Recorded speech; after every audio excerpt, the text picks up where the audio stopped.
Soft acoustic guitar in the background like a warm summer evening. Sometimes love doesn't arrive with fanfare. It pulls up in a dusty pickup, late to the party, holding a peach cobbler wrapped in foil. That's how it happened for Jackson Hayes the summer he met Loretta. A slow burn in the summer heat. It was the 4th of July in Sweetwater, Georgia, hot enough to melt butter on the porch railings. Folks had gathered at Big Earl's farm for the annual community cookout.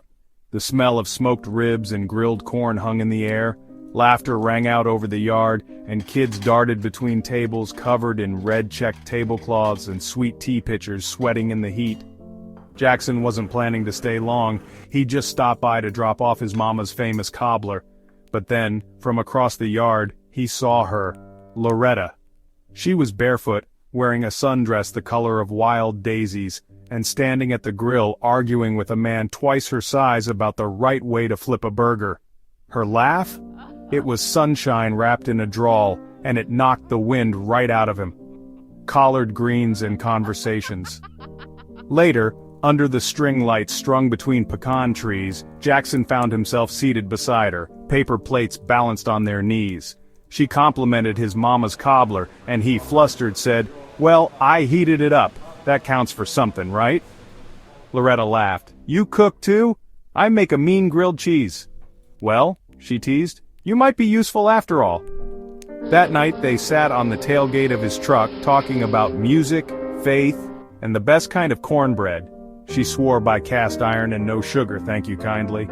As fireworks lit up the sky, she leaned into him like it was the most natural thing in the world. Love slow and steady. They didn't rush. Summer turned into fall, cookouts into Sunday lunches. Jackson started bringing Loretta a thermos of coffee to her shift at the library, and she started sneaking handwritten notes into his toolbox when he worked construction jobs across town. He taught her how to drive stick. She taught him how to waltz in the living room. Their love wasn't flashy, but it was strong, like a low country boil simmering all afternoon, rich with time and care. Wedding under the oaks. They got married the next summer, right back where it all began, under the same pecan trees at Big Earl's farm. Loretta walked down the aisle barefoot, carrying a bouquet of sunflowers and rosemary. Jackson had tears in his eyes and barbecue sauce on his shirt, courtesy of his nervous pre-wedding snack. They served pulled pork, deviled eggs and sweet corn, and danced barefoot under string lights while the cicadas sang backup.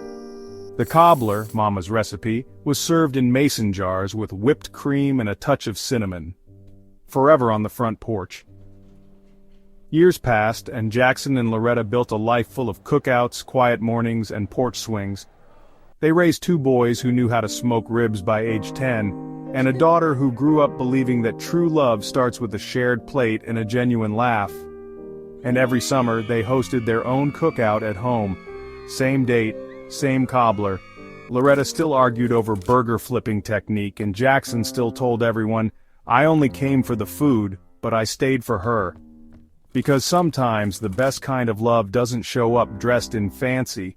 It smells like hickory smoke, sounds like a slow song through a screen door, and feels like forever on a summer night.